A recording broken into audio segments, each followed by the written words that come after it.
छाडेर हुन्छ? म उसलाई मेरो सौता स्वीकार्न सक्दिनँ। यदि मलाई यो घरमा भित्राउनु छ भने पहिला उसलाई यो घरबाट निकाल्नुपर्छ।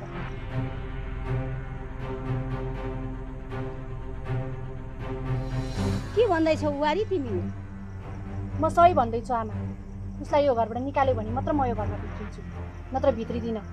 किनकि म मेरो लोग्ने अरू कसैसँग बाँड्न सक्दिनँ। भाउजू, नयाँ दुलाले भनेको कुरो पनि एकदमै ठिक हो।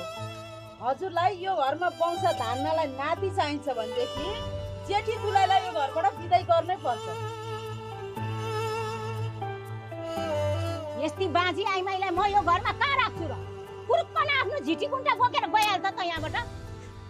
बिहे गरेर पठाएको छोरी लुरुक्क परेर माइत फर्किँदा के हुन्छ होला मेरो आमाको हालत?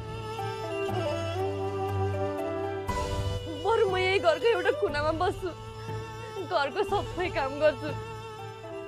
बिन्ती आमा, मलाई यो घरबाट कतै पनि नपठाउनु। कान्छी बुहारीले मान्न परेन? कसरी जान्छ?